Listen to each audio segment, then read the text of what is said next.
Welcome to Moms Don't Have Time to Read Books, hosted by me, Zibby Owens. It's an award-winning podcast with over 1,900 episodes, all featuring authors of books you love and those you have yet to discover. Listen daily 5 times a week. Then go to zibbymedia.com and learn more about what the LA Times called the Zibbyverse. Zibby Media includes Zibby's Bookshop, an independent bookstore in Santa Monica, Zibby Books Publishing, Zibby Retreats, Zibby's Book Club, and more. Go check it out at zibbymedia.com and follow me on Instagram at Zibby Owens. It'll take you where you need to go. Thanks for listening. Nikkya Hargrove is the author of Mama, a queer Black woman's story of a family lost and found. Nikkya is a graduate of Bard College and currently serves as a member of the school's Board of Governors and chair of the Alumni Diversity Committee.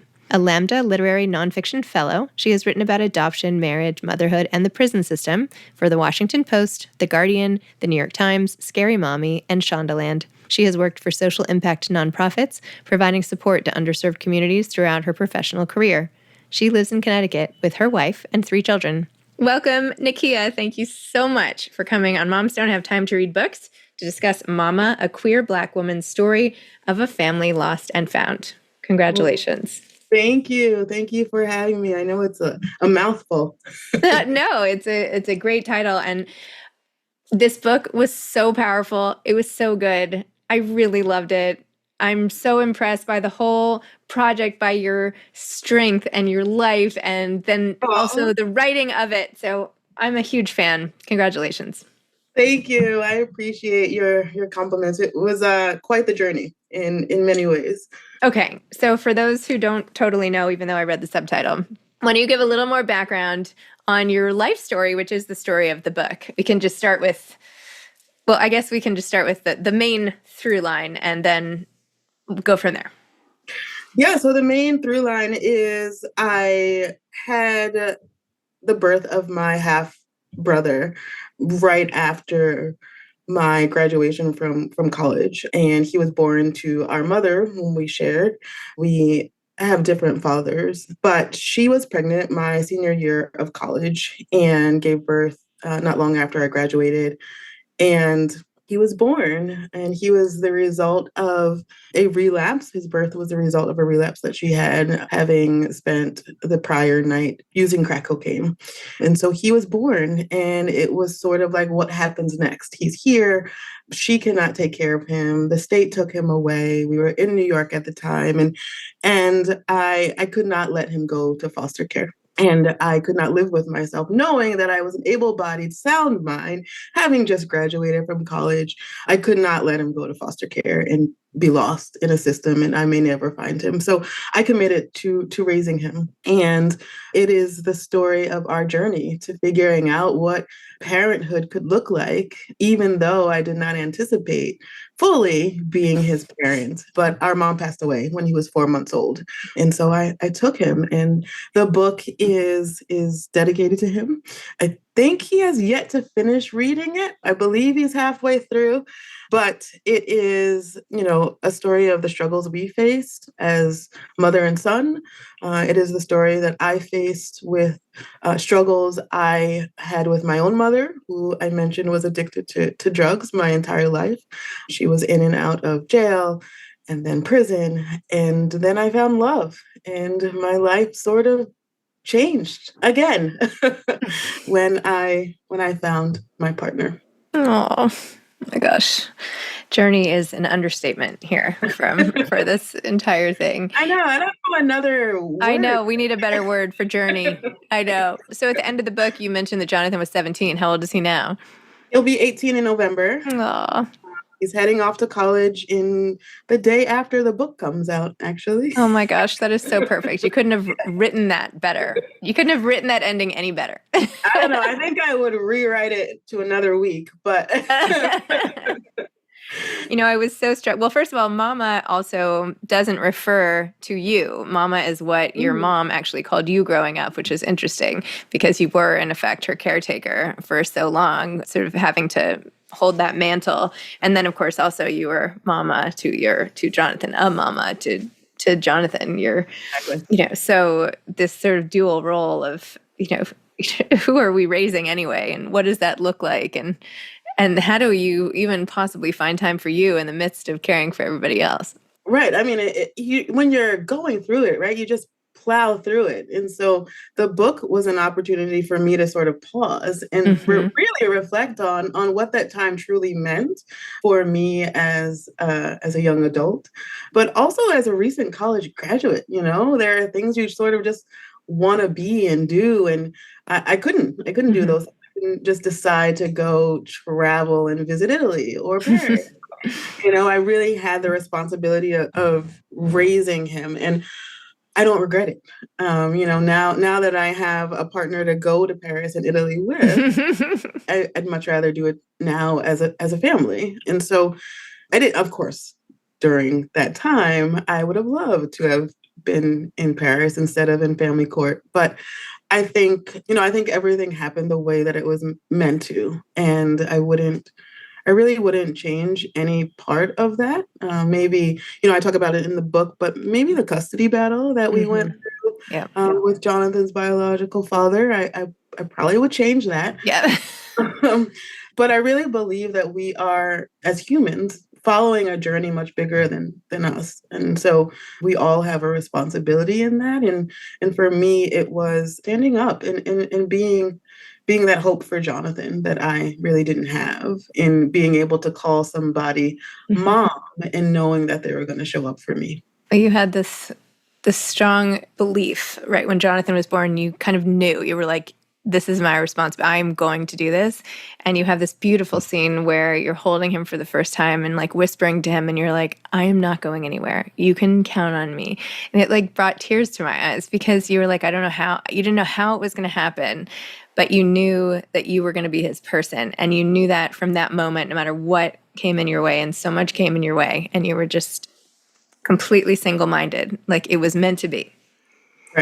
Right, because if I let doubt get in my mind, then that fear creeps in, and then it's just a hamster wheel of messiness. And I didn't have time for that messiness, honestly. I had to really be, or try to be, one step ahead of what, Child Protective Services was coming, to us for. Or, my mom was still alive for 4 months, and those were hard months, navigating her life, my life, his life and needs. So those were 4 trying months. Right. You have these moments of sort of juxtaposition from when your life was following this one trajectory and then another. And I feel like it all came together in this moment where you're confiding in a friend of yours in college, and you hadn't told anyone about your mom. And then finally you were like, okay, my mom's in prison. And the friend was so nice and was like, you should have told us, like, blah, blah, blah. But you were like carrying around all these secrets, which of course are so debilitating, really, the effect of carrying all these secrets with you. And having all this while like the person next to you is just like doing whatever in college. I mean, thinking back on those moments and like all of that, just talk about the intensity of that emotion. So carrying secrets is very, lack of a better word, heavy, right? And for me, having been the daughter of a woman who was incarcerated and then sold drugs and ran from the police, I mean, I carried all of that, knowing who she was. My mom was very honest, and when she wanted to be, and then when she didn't want to be, she wasn't. And it for her, it was natural. She would either tell the truth or either lie. And I just would be quiet. I wouldn't share, and I would keep things in. And when I got to college was when I was really able to live in my true form as a queer woman. I was learning who I was as a Black woman. And then I befriended a woman who became a very good friend, Betsaida, who was also a woman of color, and from the Dominican Republic. And we connected on that basic level before I felt comfortable sharing with her first. And I sort of tested the waters with her first to see how she would react. And then I said, maybe I can tell other people, maybe they will react in the same way. And I didn't want pity from anyone. I didn't want multiple questions from anyone. I wanted to just say what I needed to say and leave it. And that's also what I like about writing. Like, I'm able to put it on the page and walk away and let it fall where it will. And that is also very, very therapeutic. Yes. The power of writing. As you know. Yes. Well, you also, when you talk about your own relationships and finding love and all of that, you talk about a moment with your ex when your mom needed a place to go and you decided to sort of talk to her about it. I'm forgetting her name now. I'm so sorry. What was her name? Kate. And you were like, I can't just accept my mom now, even though she has nowhere to go. I have to talk to Kate. And Kate was like, absolutely not. And you went with that and you were like, okay, even though, you were really conflicted about it, but you didn't like the way she said it. It's like, we can say all we want about our family, but like when someone else says it, we're like, what? So true. So true. They are their cheerleaders and their judges. Yeah.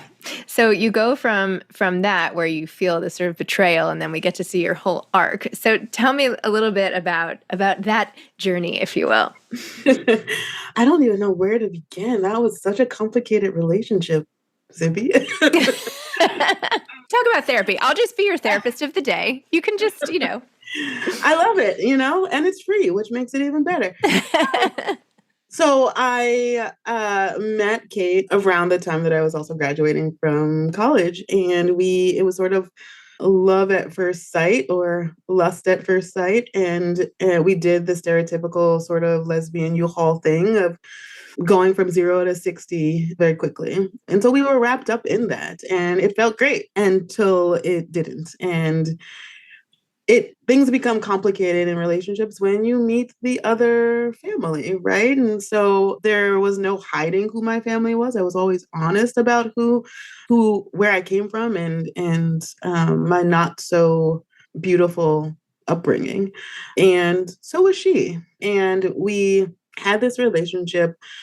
We lived together, we had dogs together. And when it came time for me to make a decision that would really, now that I think about it, have impacted my mother's life, I hope in a positive way, having let her come and stay with us. I understand why Kate was very adamant and said no, and she was very clear as to why she would say no. But I can't help but to wonder if I would have said yes to my mother if she would not have been homeless and would not have lived in a car and would not have given birth early. But on the flip side, it wasn't my responsibility. And Kate's response allowed me an easy out. And, maybe there was something cowardly about that, but it was necessary for me at the time.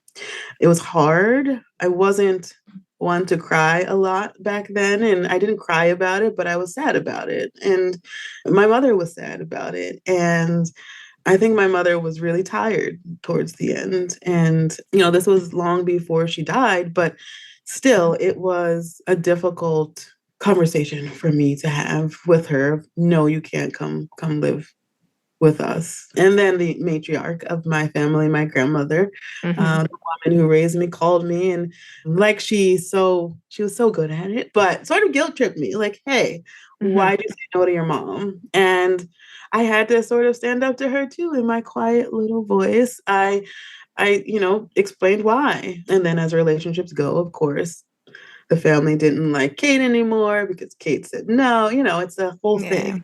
So it was a great lesson for me.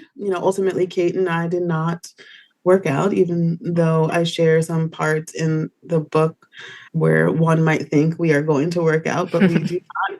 And I am grateful for that experience of being in the relationship that I was in with Kate during the time of my life that I needed it.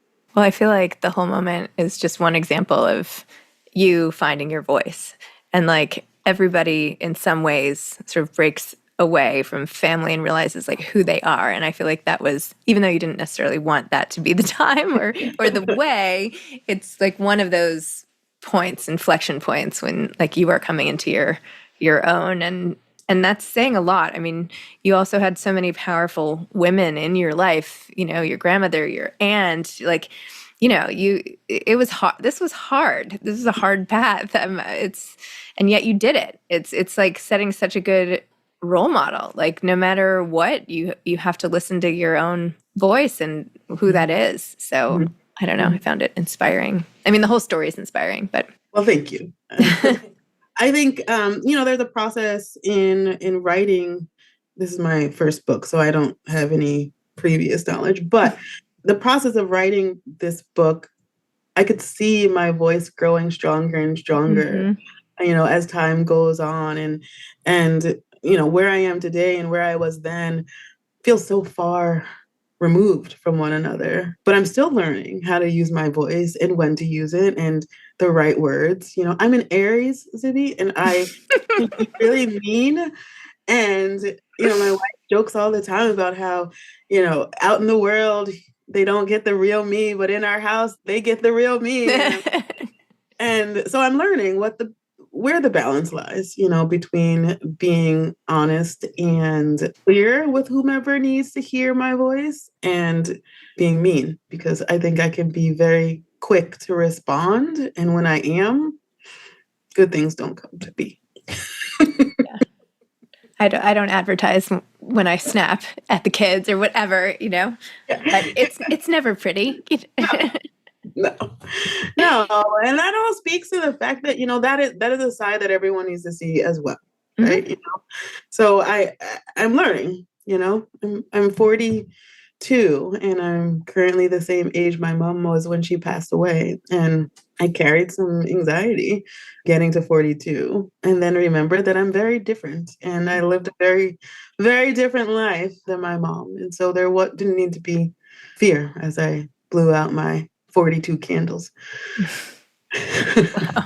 Well, tell me more about when you decided to write this book and sort of the goals of the book and the process of it and all that. I mean, this is really raw, open, emotional, putting it out there as all good memoirs have to do, right? You have to go there, and you did. And so it's incredibly emotionally poignant. So when did you decide? How did you decide? All of that. I decided when I handed in my senior thesis at Bard College, and I'm sitting in front of my board of professors, and I'm mad because I got a B and not the A that I wanted on it. And my professor says, I would pay to read this. And I was like, fascinating. So my senior thesis was about the effects of incarceration on the family system. And so the memoir really was born out of that back in 2005. And so I kept writing things that did not come to be a draft for anything, but I would just write because I loved it. And I still very much love the act of writing. And so a friend of mine, Kara, reached out to me. I think it was 2015, something like that, and said, "Hey, what do you think about writing a personal essay about adopting Jonathan?" And I was like, "For what? For who?" And she's like, "I don't know. I might have an opportunity in Elle magazine." And I said, "Okay, sure. I like Elle, right?" And so the book really started with that essay. Again, I'd put it to bed. I'd just done what I needed to do for, I don't know, 6, 7 years of raising Jonathan and getting, a career and etc. And so the book really was born out of that Elle essay. And then I started freelancing. And I mentioned that I'm an Aries, so I like goals. And I set a goal to get into a different publication every single month, or when that didn't work, it was every other month. And as I kept writing, I decided that I needed to really get serious about writing a book. And the sole goal for me in writing this book is simply so that one person who picks it up can say, I am not alone, and there is hope. I am a firm believer that all we need is hope. And if we have that hope and we have that vision of what we want, we'll get it. But you can't lose sight of that goal and that hope because, like I said, fear will set in. And once fear grips you and takes hold, for me, it's over. And so if you pick up my book and you read it and you get to that last page, I want you to close it and say, okay, I got this. I can do this, whatever this is. And I know my story is not, it's not a typical story, right? It's not the ending I think that people would expect, having been where I was.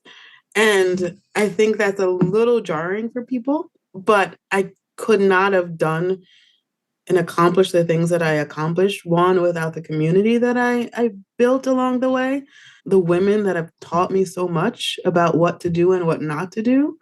But if I didn't have hope, if I didn't have hope, I was born 1 pound and 10 ounces, and I survived during a time when no one was really in the 80s.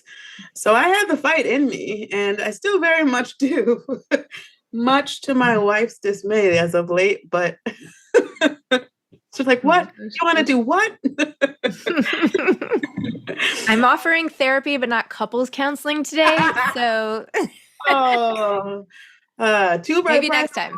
Come on. Well, speaking of your ending, is it okay if I read, because it's so beautiful the way you ended the book? Sure. Can I read, I don't know, part of this from the last 2 pages? But as I write this, Jonathan's 17th birthday is approaching, and I am not ready. Time has gone by so fast and yet so slow, and we have weathered many storms. But when asked why he has 2 moms or where his dad is, Jonathan can answer with confidence. There are times when he needs to teach others about inclusivity, about queerness, about non-traditional families, just as heterosexual moms of color must arm their kids with appropriate responses to all the questions and microaggressions that come their way. Danushka and I, as queer parents, must do the same. And then I'm just going to go further down the page. We have made a home full of love with photos of so many family memories lining our walls side by side with our kids' artwork. We randomly leave sticky notes for each other on the television, on walls, on bathroom mirrors, saying things like, "I love you very much and have a wonderful day. You are the best." And then the last sentence, last part, you said, "Home is where there is life and love. And as I saw my children look around and up in this small village, I felt immense gratitude. With my family, I am no longer lost. I am found." That I am. So good. Oh my gosh. Thank you. Thank you. It's really moving. It's just really moving. Anyway. It's so interesting to hear someone else read my words. I truly, truly felt lost and scared, and all of the emotions that you can imagine that I would have felt, I felt. And I have to be grateful every day that I'm on the other side of that. And my family keeps me whole. And they drive me insane. So we can have both. Both can live together. Do you have any not tips per se, but thoughts on making yourself a new model of being a mother from what you had been given yourself? Like how to forge your own path when the role model is not necessarily the way you want to follow it. I didn't say that very well. You know what I mean? I know what you mean. I'm still learning. I can point out, all the things that my mother did wrong, or all the ways I wish my grandmother would have allowed me to call her mom, or the many times. But I think I'm still really learning what being a good mom means. And I think that changes from time to time. Sometimes it changes when the kids change ages or grades. But I do know that at the heart of being a quote unquote good mom, it starts with dealing with your own stuff, if you will, recognizing your scars and figuring out how to put a Band-Aid on them. Because at the end of the day, we need to show up for our kids. And if that means going to therapy, it means going to therapy. If that means not buying an extra coffee that day because the kid needs a new violin, that's what it means. So that's a cheap violin. 1 coffee. Well, I'm kidding. I get multiple coffees a day. So okay. I'm not pulling on from any real life thing happening right now. My kid wants a violin and I'm petrified. We have a trumpet situation going on here. Oh. I get it from the school. I don't have to buy it, but it's very loud. Yeah. Yes. We're working on that. Yep. We're working on the school. So yeah, I think defining good mother needs to be something that you define for yourself. If it's not repeating some of the things your mom repeated, then okay, great. But I think we all have the power to create that for ourselves. I love that. Are you going to keep writing? You have another book? What's your plan?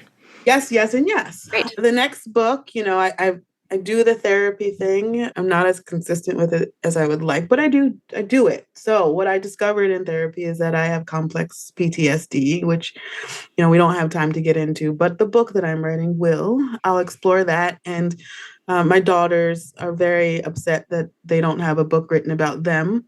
So I will be including them in book number 2. And it'll be a story about not only my journey to understanding what CPTSD is, but also the journeys of other parents. So that is book number 2. Amazing. Congratulations. Thank you. Well, Nikkya, thank you so much for all of it. It's just, Thank you. Thank you. Thank you for sharing. Thank you. And helping others. It's really amazing. Well, thank you for taking the time with me. And this was great. So thank you. Thank you. Okay. Bye. Have a good day. Bye. Thank you. You're welcome. Bye-bye. Bye. Thanks for listening to Moms Don't Have Time to Read Books. If you love it, please leave a review and follow us on social at Zibby Owens and at Zibby Readers.